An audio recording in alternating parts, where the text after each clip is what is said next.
Welcome. Thank you for joining in on this discussion on how to plan a successful cloud migration. Before we get started, I just want to go over a few logistical reminders. We'll be recording this session today, and anyone registered for this event will receive a link to the recording within 24 hours. If you have any questions during today's webinar, don't hesitate to send them in the chat. As time permits, we'll address questions during and at the end of the webinar. But if we don't get to your question, we can follow up with you later after today's session. The cloud journey is such a great topic. We love discussing it, discussing where we've been and some things we've learned along the way, but even more, we like to apply what we've learned to help you solve for your challenges. So if in the next 45 minutes or so, we don't touch on something that is of great importance to you, or you want to dive deeper on a topic, please don't hesitate to reach out. My name's Dan Rice. I'm Product Marketing Manager here at Lineate, and I'm excited to have with me today two of our subject matter experts as it pertains to the cloud journey. Tom, Seth, would you both give a quick introduction of yourselves for the audience today? Very good. Nice to meet you all. My name is Tom Myers. Actually the evil twin of the person pictured in the picture below, because apparently my LinkedIn needs to be updated. So pleasure to see you all. I've been with Lineate a little over 2 years. I'm the Vice President of our Solutions Consulting team, and I'm joined today by Seth Rosenberg as well. If you'd like to say hello, Seth. Good morning, friends. Seth Rosenberg here. Apologize for not being able to be on video, but just having a little technical troubles with that. I am a solution consultant on Tom's team, celebrating my 10th year using the Rhapsody interoperability suite. And I work with the product in all sorts of facets. So looking forward to chatting with you guys today. Thanks, guys. So for our agenda today, we're going to cover a few things in the 45 minutes we have. We're going to go over a brief overview of our cloud architecture as it relates to Rhapsody as a service in particular. Tom and Seth will talk about evaluating deployment options and finding the right fit for your organization. And then we'll share a few of our best practices and proven methods we've used for success making the transition to the cloud. So let's talk a little bit about Lineate in the cloud. Some 5 years after our first Rhapsody as a service customer, today we serve 118 customers and counting, with over 33 added in the last year. And now we've got a fully cloud-capable interoperability suite to help complement and address other needs beyond traditional integration related to identity and semantic interoperability. So we've been busy. And through this process, we've completed AWS well-architected reviews, external penetration testing. We've been certified by multiple groups as it pertains to the way we secure our customers' information and PHI, and we're just getting started. So now I'd like to hand it over to Tom for him to talk about Rhapsody as a service architecture. Yeah, thank you, Dan. From a very high level, what we're providing here and the mindset around what the cloud migration path looks like and what Rhapsody as a service provides is really the same capabilities you're used to in your integration engine. So that's Rhapsody or CorePoint, depending on which one you'd like, whatever flavor. And that engine is deployed in a very available, very secure manner in a common cloud infrastructure, in this case provided by AWS, that gives you the same type of redundancy of different types of service from the standpoint of production and non-production environments, variable number depending on what your needs are. It can be customized to fit what your own use cases and patterns are, what your process internally is as well. That is isolated and delivered in a dedicated virtual private cloud network for just your environment, for just your data. And then we can handle a variety of connectivity options as well for that data flowing into and out of that engine. So the standard ones, HL7 v2, whatever web services you'd like, REST connections. It allows you to use the same processes you're used to in-house when the engine is running in your four walls, but extended out into the AWS environment. So the same tooling you're used to from an IDE standpoint allows you to do that same development and test locally and deploy into those production environments when you're ready to go. If you're ready for the next slide. So from a very high level, the things that we've really invested in around the service architecture is making it manageable and monitorable, and something that we can actively provide high quality of service on, so that we're actively paying attention to the network connections, to the logs, to the events that are happening under the covers on that infrastructure piece. So you can focus on your routes and we can focus on the infrastructure to make sure the engine's running to the best possible level that it can and deliver the quality of service that you're used to in your own production environments without having to worry about it at 2 o'clock in the morning. So next slide, please. From a high level, I wanted to step back for a second and speak to where we're heading with the interoperability suite as well. And what you're used to today in your interactions with the integration engine is really growing into a much more broad availability to impact your data and the flow of the clinical data that's in your environments. So starting on the left-hand side of this, we're really focusing on how do we connect to the data elements that you need to? How do we assist you with classification of those as well through our terminology semantic product, health term? And then how do we help you clean and adjust that data, normalize it into a way that gives you consistent identity and consistent perception of what the providers are as well. And then finally, giving the ability to control the connectivity into your environment through our API gateway, the Rapid solution. So those are coming. Those are all available in a cloud or on-prem, fully managed service, depending on what you need. It's really intended to be packaged and delivered in the way that you need it. So we deploy what you need where you need it. We're quite proud of our NPS score and are happy with that.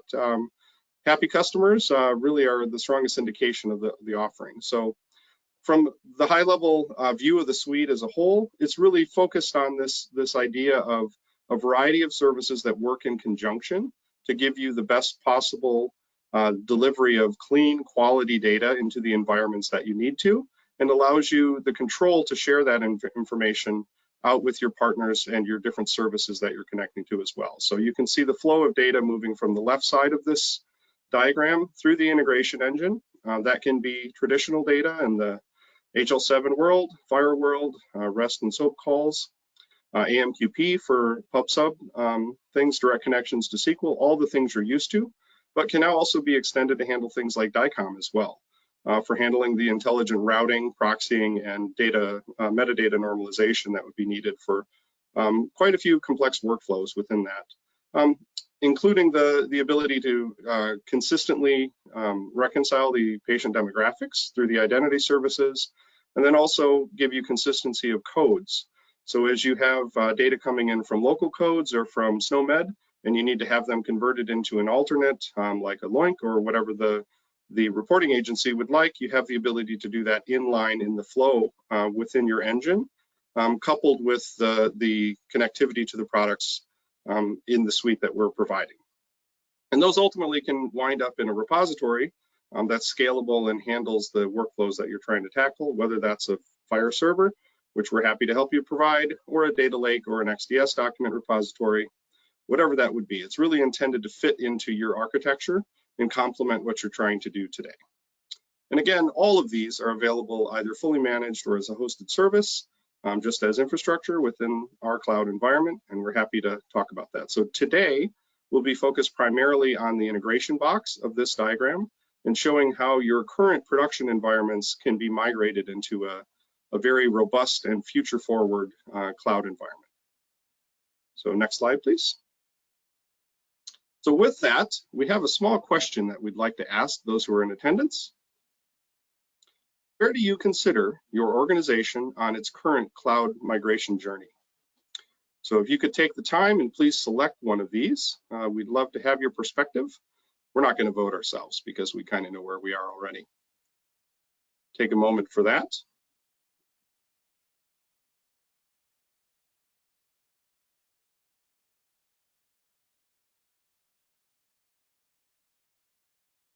And Dan, let me know when you think it's the appropriate time for wrapping up the poll here. All right, let's give it another 15, 20 seconds.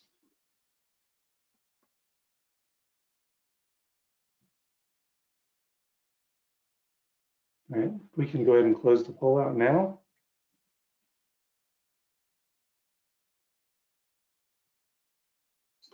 And with that, we would like to hand it over to Seth, who's going to talk specifically around our Rhapsody as a service offering and how that fits in from a deployment standpoint. So Seth, take it away. Yeah, so what we're going to first be starting with here is taking a look at all of the different footprints. Did I just get kicked out? Okay, no, sorry. Sorry, my window left me there for a minute. So we're going to start talking about the different cloud footprints that we have available for you guys to potentially deploy on. But I find it first to kind of help remind where we started. So in this first column, starting on the left, right, what we're seeing is the classic on-premise deployment. So as represented by the orange, that's the customer team, and blue, that's the Lineate team. And the classic on-premise deployment, you guys are the ones who are putting that into your own data center, your own AWS, GCP, Azure. And it's you guys who have been primarily responsible for handling the infrastructure, the application, and you work with our support team, for product level support, but you guys are the ones doing things like handling, adding resources, the VPN tunnels, the error queues for the application, etc. So we start to now look at some of the new options we have. This second one is the hybrid solution. So we understand that in the world of mergers, acquisitions, multiple EMRs or systems running under, say, like a single health umbrella, that you guys might have multiple engines, interfaces on one side of the line, the other, etc. And so as you guys are perhaps expanding or bringing on new workflows that you don't feel like tackling yourselves, we, the Lineate team, have the ability to deploy a solution that works alongside yours. So we'll talk about how that can look in a couple of different ways. One of the ways is in that classic diagram that Tom showed a few minutes ago with the AWS. But there's another way that this can work, which we'll be talking about a little bit later. Now, getting to the fun stuff, we are talking about interoperability as a service. So you guys might frequently hear this referred to as like Rhapsody as a service or RAS. We also do have CorePoint as a service, just as an FYI, but in today's context, we're talking about Rhapsody. So with the interoperability as a service, we can think of it as a partially managed service. So the location of the engine is cloud hosted by Lineate in that AWS fashion that Tom was referencing earlier. And it's our team that is 100% responsible for all of the infrastructure. So that's everything pertaining to the security, the uptime, the VPN connections, resource management, security and endpoint scanning, monitoring, etc. We then turn the keys of the application over to you for interface development. So you guys are the ones who are still running the application. In this paradigm, the Lineate Cloud team never even actually has access to your data or your application. That's still entirely your own. We're just providing you the service at a 99.9% uptime. So in that third column, let's imagine in the middle of the night, 2 different alerts go off. The first alert is that a VPN tunnel has crashed, or perhaps, the garbage collection hung and now there's some sort of resource processing issue on the engine. That type of alert is going to come to us, being monitored 24/7, 365, and we are going to respond to it in kind. However, on the same night, let's imagine that somebody sends you a message and it's accepted at the protocol layer. There's no there's no handshake or any type of authentication issues, and the message makes it into the engine, but then say fails validation because they sent garbage data or segments where they were supposed to be, or any number of reasons why stuff ends up in our Rhapsody error queue. It's that type of error that still is up to your team to respond to. So you guys have custody of the application. Now in this fourth column, we are talking about interoperability as a fully managed service. You may have heard this referred to as Lineate Envoy. Arose by any other name, Lineate Envoy really is, the fully managed Rhapsody plus a few fun add-ons that you have the potential to kind of get in there with, as Tom was talking about with the other products in our suite. But what we're going to do is, just like in Rhapsody as a service, we're going to host that. All of the infrastructure stuff is the same. So everything I just talked about is identical for the last two columns as it pertains to infrastructure. But now when it comes to the application, should you choose, we can be running that application on your behalf. So we can be doing the full deployment, testing, and operations of your interfaces. So all of the maintenance, monitoring, and management, as well as even architecting them if you want. So as you can see, as we move across this diagram, the custody of responsibility kind of transfers more and more to us as you guys potentially have the ability to, offload that. So Dan, I think we're on to the next slide. Now, one of the things I think is really cool to mention, right, Dan talked about how we're going on 5-6 years now of having cloud customers. Our very first cloud customer was the University of Louisville Health System, and they have been one of our best and brightest partners. And having been through exactly what we're talking about, which is migrating from a Rhapsody on-premise to a Rhapsody as a service, they offered up some things to think about. So when you're considering evaluating RAS, and these are direct quotes from one of our good friends, Darren, who's an ops manager over there, you want to be thinking about what your hardware capacity and costs are, right? What does it cost for you to deploy resources? Do you have team members that can easily deploy, scale, and manage these cloud systems? So again, kind of thinking about the size and skill set of your teams. And similarly, do you have the, right integration friends? We know in this labor market, people are moving jobs, doing this, doing that. And so, it's not always unheard of when, you end up with one or two people holding down the entire integration team. And as such, if you ever need that supplement, that's something we can provide. But I do highly recommend you guys check out. Darren's got a couple YouTube videos and white papers with us about all the different things he considered when moving. And I would highly recommend you guys check that out. In fact, there's a little link in this slide with the reference guide that'll point you to some really awesome stuff. So Dan, I'm gonna hit the next slide for us.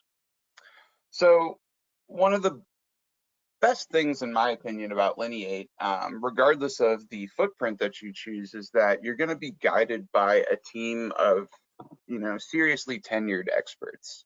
I'm, really lucky to work with friends on my team who have been in interoperability in some way, shape, or form and healthcare IT for 10, 15, 20 years. All of the friends who are going to be working on our cloud team and perhaps with your implementations, should you choose to go down these paths, are all either fully Rhapsody professional certified or CorePoint L3 certified. I know that doesn't apply as much here, but it's kind of the equivalent of being like a Rhapsody Pro or a Rhapsody expert. That is to say that, the tenure of the friends working is really getting close to 10 years at this point. It's about 8-ish on the Rhapsody and 7-ish on the CorePoint side. So you're not getting green friends, right? You're getting friends that have been in the trenches, that have knocked out these integrations, that have seen problems, and that are going to be available to get creative if needed. And then leading that team are friends like Tom and his colleagues who, have a combined more than 30 plus years in healthcare IT, InfoSec compliance leadership. And we're really, lucky to have their guidance because, I've seen what they've whipped the cloud team into over the past 18, 24 months, and it really has become an excellent enterprise. So those friends will be your guide, and the guide they will be taking you on can be kind of broken down into 4 basic steps. So there's a discover step. We are going to meet with you. We're going to get a comprehensive understanding of what you've got going on, what your business goals are, etc. If we're just looking at, say, like a lift and shift, we'll talk about what that looks like. If we're looking at like a re-architecture or adding in new interfaces or workflows, we would also talk about what that looks like. Then we're going to get to kind of the phase 2 and phase 3. I find that these sometimes blend together depending on what you're doing, but it's really the building of the plan and the environment, and then the building of the interface rules, right? So the crosswalks, the mapping terms, etc. All the stuff that we need to know to do our proper map. So those things kind of happen in tandem. We're able to not only get the environment going, the VPNs, that type of stuff, but our application team is also able to then start working pretty much at the exact same time on that. And then lastly, we manage Cutover. So we're going to talk dedicated about what Cutover looks like in a few more slides. So I'm just going to ask you to put a pin in that one for right now. But just know that we do have a full, set of best practices for the Cutover, and it starts with a health check. So when we move friends over from their own premise, Rhapsody, to perhaps Rhapsody as a service or even Envoy, one of the things that we found to be extremely helpful is the health check. Now, as just standard Rhapsody friends, you might not be aware, but you actually have the ability to invoke a health check from our services team pretty much whenever you want. It is a standard engagement package that has some of our senior Rhapsody architects come in and meet with your friends to go over your entire Rhapsody implementation, identify any bottlenecks, ensure that best practices are being followed. Perhaps maybe you guys have been working on an older version of Rhapsody like 6.4, 6.5, and now you upgrade and you're on 7 or 7.1. The other types of things that these health checks can do is identify where new features and functions maybe have been added to make the stuff you were doing previously a little bit easier, right? For example, something that was maybe previously done in a JavaScript filter might have a dedicated filter or communication point now. So what happens with this health check is we get in there and we go ahead and work with you to fully understand and diagnose your environment. And then we make recommendations on how to tune it up. So, the idea is that, if we're going to be doing this migration, we might as well also kind of go for a makeover as well. But at the same time, there's nothing that states that the migration has to happen for a health check. We've got customers who run on premise strictly, don't have any plan to move into the cloud, but still, every 2 or 3 years like to invoke our Rhapsody experts to come in and give it a once over.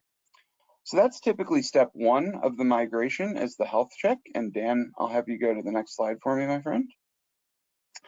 And then we start to get into the second phase, which is deciding how we're going to deploy.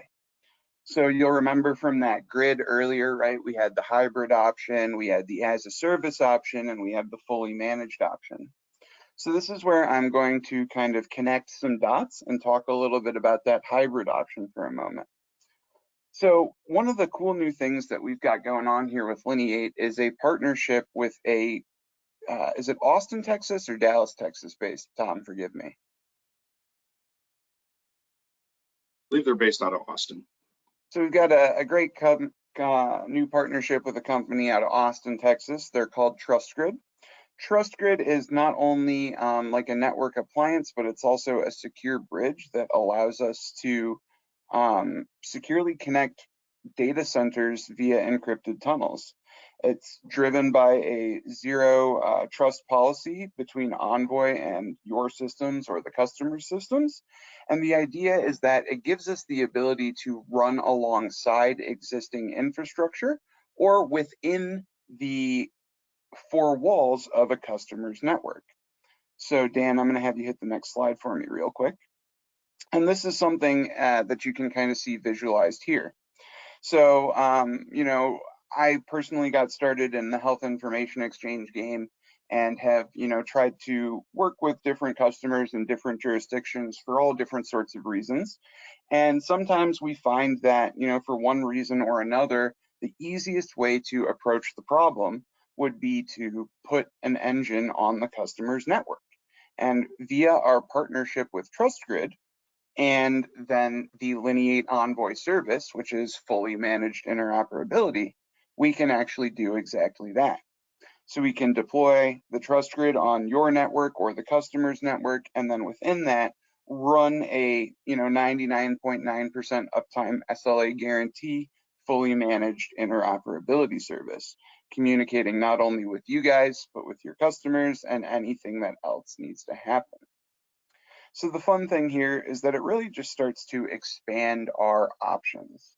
I'm not necessarily here to, state that this is the best way to go for everybody, but it is one of those things that I want you to keep in the back of your mind, because as you approach perhaps unique situations or one-off problems that you need to solve, the TrustGrid really can be very helpful there. So Dan, I'm going to have you punch next for me. Awesome. So Tom showed that environment diagram earlier, and we were just looking at the TrustGrid one. Ultimately, when we are connecting any two networks together, be it your network and our network, or really anywhere, authentication, especially in healthcare, is extremely important.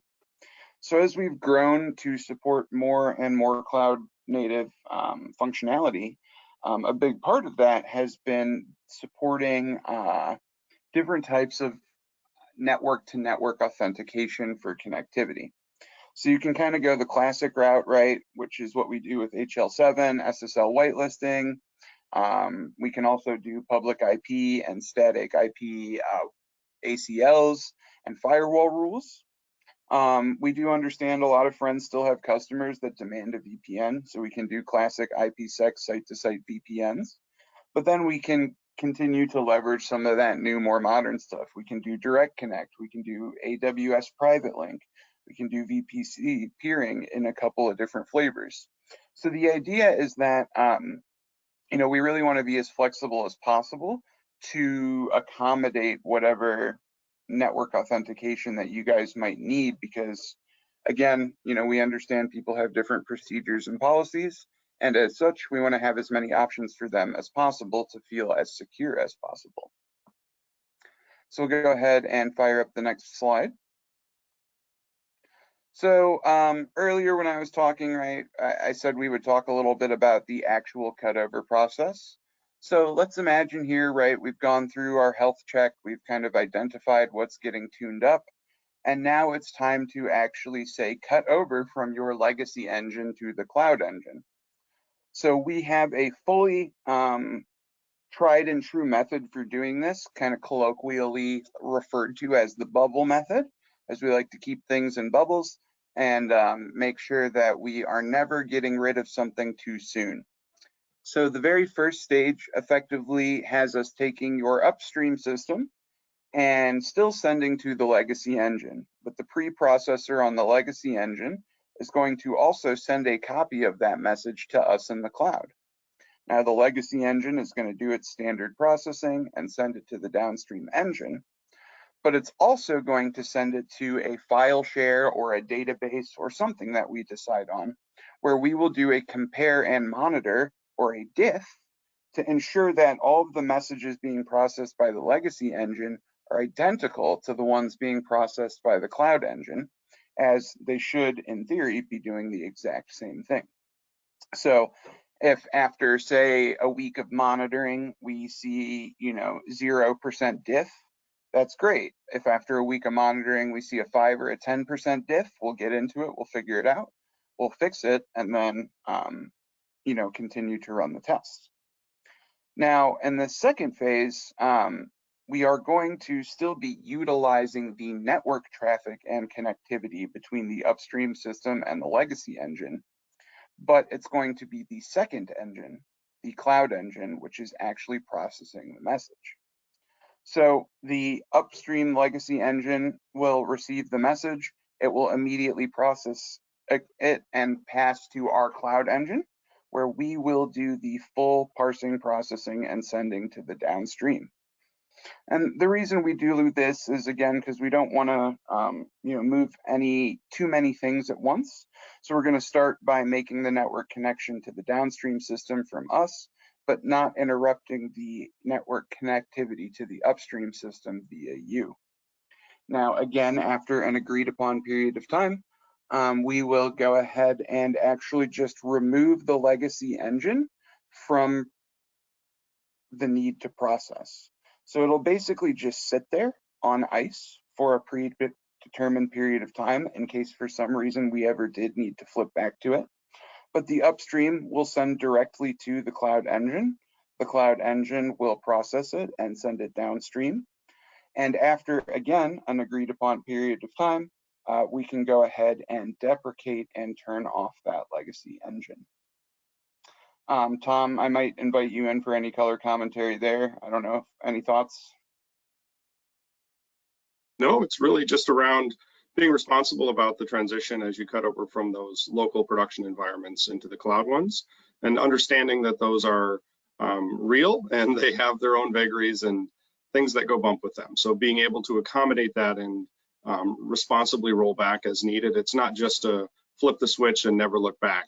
It's really about doing that in a responsible way. So I think you hit it right on the head. Thanks, Seth. Thank you, Tom. So just a last couple things to think about, and this is what your timeline might look like depending on what the cutover you're trying to do is and the complexity of it. But we work the same pretty much for all of our cutover projects. So you're going to get Lineate team members who are going to be static and engaged with you. So you can think of like the engagement manager really as the project manager. That person is your single point of contact, so you don't have to be too worried about who to chat with. You go to that person and they are then your traffic cop and your dispatch. And the friends that they will be dispatching to are going to be friends that will be dedicated to you. So you're going to have data engineers like the Rhapsody senior ICs, for example. You're going to have cloud team friends who are going to be managing the infrastructure layer, the VPN layer, the authentication layer, and then we'll have your standard support team. So I know you guys already work with the Rhapsody support, so not only will you have that available to you like always, but you'll also have additional team members available to you. We typically on your end work with the standard suite of friends, network friends to do authentication, HL7 and application engineers to do the actual interface work. So I've seen this go as fast as 2 weeks. I've seen it take as long as a quarter. On average, I think 4 to 6 weeks is probably a safe bet. But again, we like to just be very transparent. And that'll take you through those colorful steps at the bottom. So requirements gathering, planning and paperwork, and the creation of the environments. From there, the establishment of any network authentication, connectivity, VPNs, VPC peering, etc. Now the actual interface build, this in a migration is a little bit different. This is where that health check might come in. So we're tuning things up, right? Because you guys already have RLCs. There's no need to reinvent the wheel. I'm sure you guys have figured out your nuance and poured hours and hours into those things, right? So we're not just going to start from scratch. The idea would be we will, evaluate and health check your config and ensure that, it's up to 2023 best practices. But other than that, that makes the build part of the migration a little bit simpler because again, we're not starting from scratch. Then we'll take you through full QA testing, work with you on that, and then take you live. And once you're live, you're going to have that 99.9% uptime SLA, 24/7, 365 global monitoring, and all of the goodness that comes with that. So really kind of taking us here to the end so we can take questions or anything like that. As you think about the next steps in your cloud journey, it's never too soon to start planning. I think I saw the poll results was about half of friends were still in the discussion phase. So as you continue those discussions, please don't ever hesitate to contact your Lineate account manager or friends like myself, Dan and Tom. We're always happy to be available to assist you.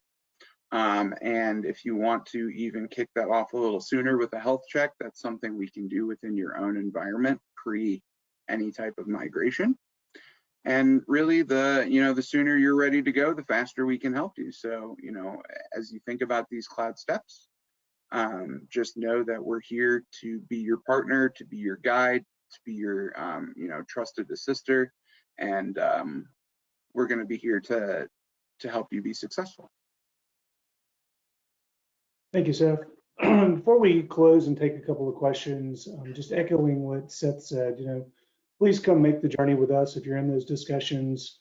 Leverage the environment that we've already designed and built with security, scalability, and resiliency in mind, and collaborate with the experts that Seth were talking about to build out a plan so that we can help you reallocate your time and effort. We can accelerate your roadmap, and you'll be able to easily scale and be future focused for whatever may come your way.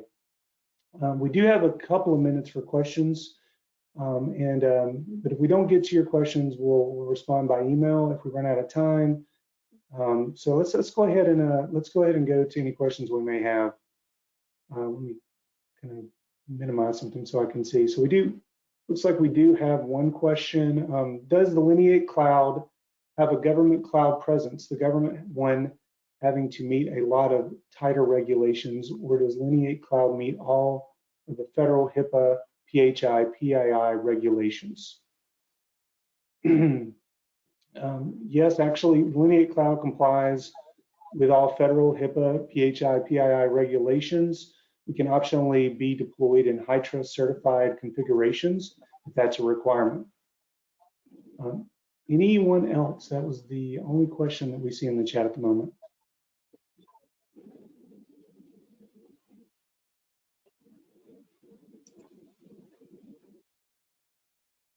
All right, sorry for that. Just drop.